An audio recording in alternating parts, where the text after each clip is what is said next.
मंत्री अरविंद केजरीवाल और आम आदमी पार्टी को आरोपी बनाया गया। 7वीं सप्लीमेंट्री चार्जशीट है ये, और एक तरह से ईडी ने किंग पिन दिखाया अरविंद केजरीवाल को इस पूरे मामले का। कैसे देखते हैं आप?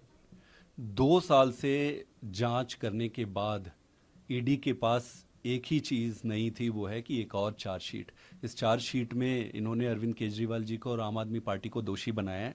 मैं आपको बता दूं कि पीएमएलए के स्पेशल कोर्ट ने अभी 20 जून को ही इन सारे पॉइंट्स को बड़े स्पष्ट तरीके से बता दिया था कि पहला, कोई एक चवन्नी की रिकवरी नहीं हुई है, ईडी मैलाफाइड इंटेंट से काम कर रही है, इस पे गोवा में कोई पैसा खर्च नहीं हुआ है, और ईडी जो ये पूरा केस बना रही है वो एक पक्षपातपूर्ण तरीके से बना रही है।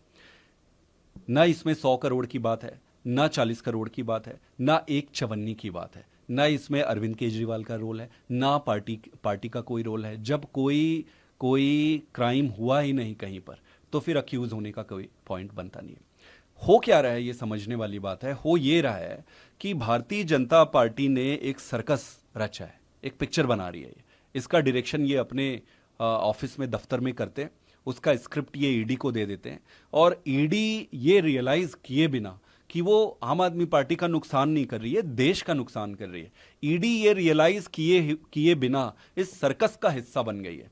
और आज ये जो चार्जशीट फाइल किए, कोर्ट ने ऑर्डर में बड़े स्पष्ट तरीके से पूरे देश के सामने और जनता के सामने है ये ऑर्डर, मैं चाहूंगा कि सभी इसको पढ़े। इसमें स्पष्ट तरीका से लिखा हुआ है कि कोई एक चवन्नी का कहीं पे कोई ईडी ने सबूत नहीं दिया है, और जब सबूत दिया नहीं है तो फिर आप कैसे किसी को गिरफ्तार कर सकते हो? लेकिन कोर्ट का हवाला देते हैं बीजेपी सवाल उठा रही है। मनोज तिवारी ने आज प्रेस कॉन्फ्रेंस की, उन्होंने कहा कि कोर्ट ने तरह की सफिशिएंट सबूत है एक तरह से अरविंद केजरीवाल के खिलाफ, जो साबित करते हैं कोई इस मामले के किंग पिन है। भाई, मनोज तिवारी जो कहेंगे वो सही होगा कि कोर्ट जो कहेगी वो सही होगा? कोर्ट के ऑर्डर दुनिया के सामने है। कोर्ट अपने ऑर्डर में स्पष्ट ये करती है कि इस पे 1 रुपए का भी ईडी ने कोई सबूत नहीं दिया है, इस पे कहीं खर्च होना, कहीं कुछ होना, कहीं कोई सबूत नहीं है। फिर दिक्कत क्या है? सवाल मैं कह रहा हूं वर्सेस मनोज तिवारी कह रहे हैं, उसका नहीं है सवाल। जो कोर्ट कह रही है उसको तो ये माने। अब आप देखो कि जून में कोर्ट के जो ऑर्डर आए उसके बाद इन्होंने चार्जशीट फाइल की है, तो इस चार्जशीट को फाइल करने के लिए क्या इनके पास कोई और सबूत है? क्या कोई सबूत आया है? जो कि नहीं आया है। जब सबूत नहीं है, नया सबूत नहीं है, तो जो सबूत आपने दिए थे 2 साल में, जो आपने जो भी इकट्ठा किया था, उन्हीं सबूतों के आधार पर तो कोर्ट ने वो ऑर्डर दिया था। तो आप कोर्ट के ऑर्डर को मानने तैयार नहीं हो। आप तानाशाही के इस लेवल पे पहुंच गए हो कि आप ना कोर्ट को मानते हो, ना जज को मानते हो, आपको बस अपनी पिक्चर बनानी है, अपनी राजनीति करनी है। तो इसका तो कोई उत्तर नहीं हो सकता।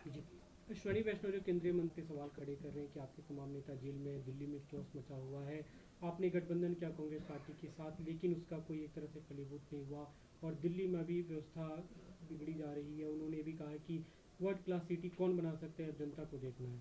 प्रधानमंत्री जी से मैं ये पूछना चाहता हूं कि भाई, आप 400 सीटें लेके आने वाले थे, आप उतर गए 240 पे।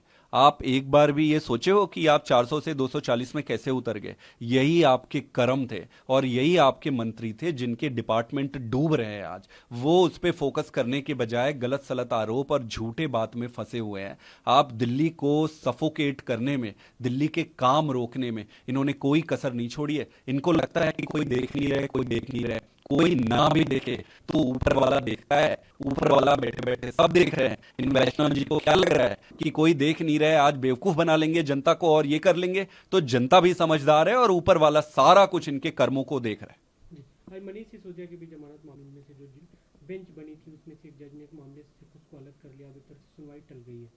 उस पर मैं यही कह सकता हूं कि बड़े ईमानदार व्यक्ति है, देश की सेवा के लिए राजनीति में आए थे। अगर ऐसे लोगों को जेल में रखकर प्रताड़ित किया जाएगा तो कौन आएगा राजनीति करने यहाँ पे? अब जनता ने